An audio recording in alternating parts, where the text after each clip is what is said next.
But ಈಗ pass ಆಗಿದೆ ಎಲ್ಲ ಎಲ್ಲ ಒಳ್ಳೆ ಖುಷಿ ಸುದ್ದಿ. ಖುಷಿ ಸುದ್ದಿ. ಖುಷಿ ಸುದ್ದಿ ಅನ್ನೋಕ್ಕಿಂತ ನೋಡಿ, ನಮ್ಮ ಜಿಲ್ಲೆಗೆ ಒಂದು ಹೆಸರು ತರ್ತಂತ ಒಂದು ಕೀರ್ತಿ ತಂದಂತ ಒಂದು ಸಾಧನೆ ಇದೆ. ಹೌದು ಹೌದು ಬೆಳಗಾವಿ ಜಿಲ್ಲೆ ಹಲವಾರು ಉನ್ನತ ಅಧಿಕಾರಿಗಳನ್ನ ಕೊಟ್ಟಂತ ಜಿಲ್ಲೆ. ಹೌದು ಹೌದು ಸರ್. ಅಖಂಡ ಬೆಳಗಾವಿ ಜಿಲ್ಲೆ. ನಮ್ಮ ಪಾಟೀಲ್ ಸಾಹೇಬ್ ಇರ್ಬೋದು, ಆಮೇಲೆ ಇವರು ನಮ್ಮ ಇವರು ಮಹಾಂತೇಶ್ ಬೀಳಿಗೆ ಅವರು ಇರ್ಬೋದು, ಅತ್ಯಂತ ಪ್ರಭಾವಿ, ಆಮೇಲೆ ಜನನಾಯಕ, ಆಮೇಲೆ ಒಳ್ಳೆಯ ಒಂದು ಕಾರ್ಯಗತ ಹೊಂದಿರತಕ್ಕಂಥ IAS IPS ಕೊಟ್ಟಂತ ಜಿಲ್ಲೆ ಅದು. ಹೌದೌದು. ಇಂಥ ವ್ಯಕ್ತಿಗಳಲ್ಲಿ ಯಾರಾದ್ರೂ ನಿಮ್ಗೆ ಪ್ರೇರಣೆ ಇದ್ರ? ನೀವು ಚಿಕ್ಕವರಿದ್ದಾಗ ನಾನು ಆದ್ರೆ ಇದೇ ರೀತಿ ಆಗ್ಬೇಕು ಅಂತ ಯಾರಾದ್ರೂ ಪ್ರೇರಣೆ ಪೂರಕ ವ್ಯಕ್ತಿ ಯಾರಾದ್ರೂ ಇದ್ರ? ಇದ್ರಿ ಸರ್. ಅಂದ್ರೆ ನಮ್ದು ಮೇನ್ ಸ್ಕೂಲ್ ನಮ್ಮ ನವೋದಯ ಅಲ್ಲ ಸರ್.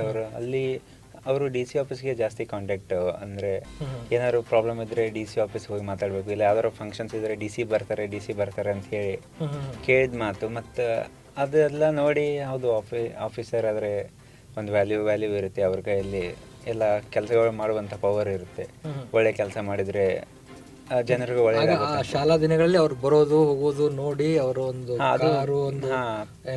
ಎಲ್ಲ ನೋಡಿ ಪ್ರೈಮರಿಲಿ ಅಂದ್ರೆ ಅವಾಗ ನೋಡಿ ಇದು ಏನಿದೆ ಅಂತ ಹೇಳಿ, ಹೆಂಗ್ ಆಫೀಸರ್ ಯಾರು, ಇವ್ರ ಹಿನ್ನೆಲೆ ಏನು, ಹೆಂಗ್ ಬಂದ್ರು, ಆ ಪೊಸಿಷನ್ ಅಲ್ಲಿ ಕುತ್ಕೋಬೇಕಂದ್ರೆ ನಾನು ಏನ್ ಮಾಡ್ಬೇಕು, ಎಲ್ಲ ಇತ್ತು ಸರ್. ಆಗ್ಲೇ ನೀವು ಪ್ರಿಪೇರ್ ಆಗ್ಬೋದು. ಹೌದು, ಅದೆಲ್ಲ ಆಸೆ ಇತ್ತು ಸರ್. ಅದು ಈಗ ನೋಡ್ರಿ, ಈಗ ಅಮ್ಯುನಿಟೀಸು, ಫೆಸಿಲಿಟೀಸು, ಅವ್ರದ್ದು ಲೈಫ್ ಸ್ಟೈಲು ನೋಡೋದು ಒಂದು ಭಾಗ. ಹೌದೌದು, ನಿಜ ಸರ್. ಆತ 4 ಪಟ್ಟು ಅವ್ರಿಗೆ ಸೋಷಿಯಲ್ ರೆಸ್ಪಾನ್ಸಿಬಿಲಿಟೀಸ್ ಇರುತ್ತೆ. ಅದಂತೂ ತುಂಬಾ ನಿಜ ಸರ್. ಆ ಸೋಷಿಯಲ್ ರೆಸ್ಪಾನ್ಸಿಬಿಲಿಟಿ ಪಡೆಯೋಕೆ ನೀವು ಯಾವ ರೀತಿ ಮೆಂಟಲಿ ಪ್ರಿಪೇರ್ ಆಗ್ತಾ ಇದ್ದೀರಿ ಸರ್? ಸೋಷಿಯಲ್ ರೆಸ್ಪಾನ್ಸಿಬಿಲಿಟಿ ಮೇನ್ ಏನಂದರೆ ನಮ್ಮ ಜವಾಬ್ದಾರಿ ನಾವು ಏನಂತ ಹೇಳಿ ನಾವು ಮೊದಲು ಕಲ್ತ್ಕೊಳ್ಬೇಕು ಸರ್. ರೆಸ್ಪಾನ್ಸಿಬಿಲಿಟಿ ನಮ್ದೇನು ರೆಸ್ಪಾನ್ಸಿಬಿಲಿಟಿ ಇದೆ ಅಥವಾ ನಾವು ಏನು ಮಾಡಿದರೆ ಜನರಿಗೆ ಒಳ್ಳೇದಾಗುತ್ತೆ ಅನ್ನೋದಂತೂ ನಮ್ಗೆ ಗೊತ್ತಿರ್ಬೇಕು ಸರ್.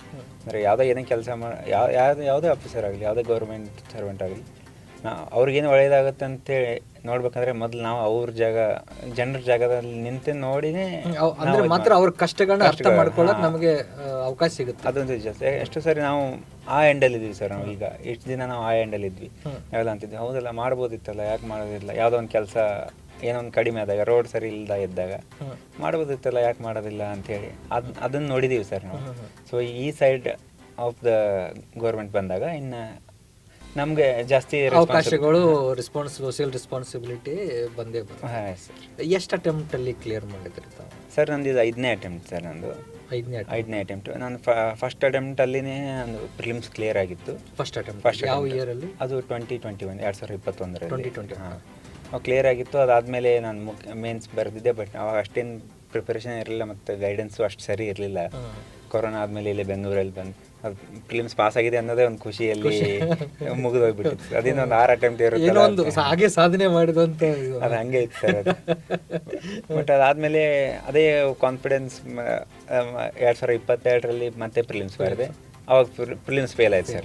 ಅವಾಗ ಗೊತ್ತಾಯ್ತು ಸರ್ ರಿಯಾಲಿಟಿ ಹಿಂಗಿಲ್ಲ, ಏನ್ ಚಾಲೆಂಜಿಂಗ್ ಏನಿದೆ ಅಂದ್ರೆ ಈ ಎಕ್ಸಾಮ್ ಅನ್ನೋದು ಒಂದೇ ಸ್ಟೇಜ್ ಅಲ್ಲ, ಕಡಲೆ ಇದೆ, ಒಂದೇ ಸ್ಟೇಜ್ ಅಲ್ಲ, ಅದು 3 ಸ್ಟೇಜ್ ಇದೆ ಅಂತ ಹೇಳಿ ಅವಾಗ ಗೊತ್ತಾದ್ಮೇಲೆ ನಾವು ಮತ್ತೆ ಇನ್ನೊಂದು ಒಳ್ಳೇದಂದ್ರೆ ಇಲ್ಲಿ ಬೆಂಗಳೂರಲ್ಲಿ ಒಳ್ಳೆ ಫ್ರೆಂಡ್ ಸರ್ಕಲ್ ಮತ್ತೆ ಎಲ್ಲ ಅದೇ ರೀತಿ ಸ್ಪರ್ಧಾತ್ಮಕ ಮನೋಭಾವನೆ ಮತ್ತೆ ಗುಡ್ ಮೆಂಟರ್ಸ್ ಇದ್ರು ಸರ್. ಅದು ಇಂಪಾರ್ಟೆಂಟ್. ಬಸು ಸರ್ ಅಂತ ಹೇಳಿ, ಸಿದ್ಧಾರ್ಥ್ ಸರ್ ಅಂತ ಹೇಳಿ ಎಲ್ಲ ಇಲ್ಲೆಲ್ಲ ಈಗ ಆಚಾರ್ಯ ಇನ್ಸ್ಟಿಟ್ಯೂಟ್ ಅವರೆಲ್ಲ ತುಂಬ ಹೆಲ್ಪ್ ಮಾಡಿ. ಅವಾಗ ಮೊದಲಿಂದನೂ ಬಸು ಸರ್ ಅಂತ ಮತ್ತು ಅರುಣಾ ಮೇಡಮ್ ಅವರು ರ್ಯಾಂಕ್ ಬಂದಿದ್ದಾರೆ ಮೊದಲು. ಅವರಿಂದ ಎಲ್ಲ ಪರ್ಸನಲ್ ಗೈಡೆನ್ಸ್ ತೊಗೊಂಡು ಎಲ್ಲ ಪ್ರಾಕ್ಟೀಸ್ ಮಾಡಿ 2022ರಲ್ಲಿ 1 ವರ್ಷ ಎಲ್ಲ ಪ್ರಾಕ್ಟೀಸ್ ಮಾಡಿದ್ವಿ ಸರ್ ನಾವು ಫ್ರೆಂಡ್ಸ್ ಎಲ್ಲ ಕೂಡಿ. ಮತ್ತು 23 ಮತ್ತು 24ರಲ್ಲಿನೂ ಪ್ರಿಲಿಮ್ಸ್ ಪಾಸಾಗಿ ಮೇನ್ಸ್ ಬರೆದೆ.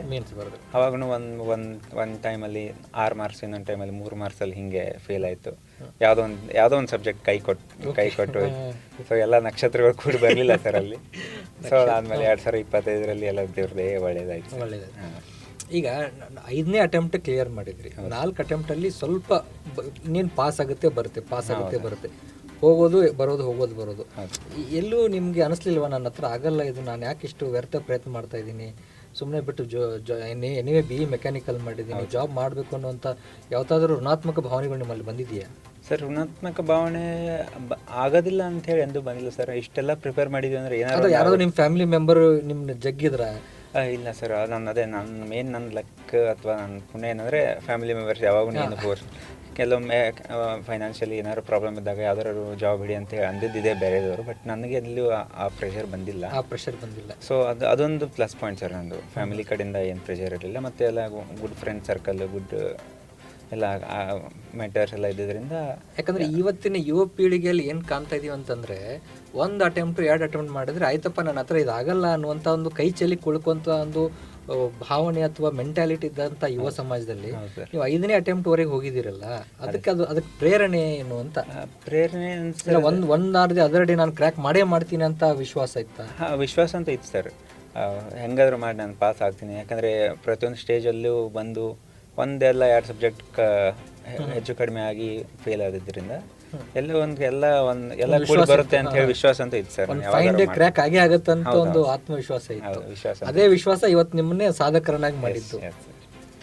ಈಗ ಇನ್ನೊಂದು, ಈಗ ಎಷ್ಟೋ ಗ್ರಾಮೀಣ ಭಾಗದ ಹುಡುಗರು ನೋಡಿ, ಅಸ್ಪಿರೆಂಟ್ಸ್ ಎಲ್ಲರೂ ಇರ್ತಾರೆ. ಯಾವ ಗ್ರ್ಯಾಜುಯೇಷನ್ ಆಗಿರ್ತಾರೆ, ನೀವು ಹೇಳಿದ್ರಲ್ಲ ಮೊರಾರ್ಜಿ ಸ್ಕೂಲಲ್ಲಿ ಸರ್ ನಾನು DC ನೋಡ್ತಾ ಇದ್ದೆ, ಅವರೇ ನನಗೆ ಪ್ರೇರಣೆ ಅಂತ. ಎಲ್ಲರೂ ಅಸ್ಪಿರೆಂಟ್ಸ್ ಇರ್ತಾರೆ. ಓಕೆ, ಅದರಲ್ಲಿ ಎಲ್ಲರೂ ಸಕ್ಸಸ್ ಆಗಲ್ಲ. ಹೌದು ಸರ್. 0.001% ಮಾತ್ರ ಸಕ್ಸಸ್ ರೇಟ್ ಇದೆ. ಬೆಂಗಳೂರಿನಲ್ಲಿ ಈಗ ಇರತಕ್ಕಂತಹ ಒಂದು ಅಕಾಡೆಮಿಗಳು, IAS ತರಬೇತಿ ಕೇಂದ್ರಗಳು, ನಿಜವಾಗಿಯೂ IAS ಕ್ರ್ಯಾಕ್ ಮಾಡೋಕ್ಕೆ ತರಬೇತಿ ಬೇಕಾ ಸರ್? ಅದು opinion person to person depend ಆಗುತ್ತೆ ಸರ್. ನನಗೆ ಯಾಕೆ ಕೋಚಿಂಗ್ ಬೇಕನ್ನಿಸ್ತಂದರೆ, ನಂದು ಇಂಜಿನಿಯರಿಂಗ್ ಬ್ಯಾಕ್ಗ್ರೌಂಡ್ ಸರ್. ಇಂಜಿನಿಯರಿಂಗಿಂದ ಈ ಕಡೆ ಶಿಫ್ಟ್ ಆಗಬೇಕಂದ್ರೆ ಬೇರೆ ಸಬ್ಜೆಕ್ಟ್ಸ್ ಇರುತ್ತೆ.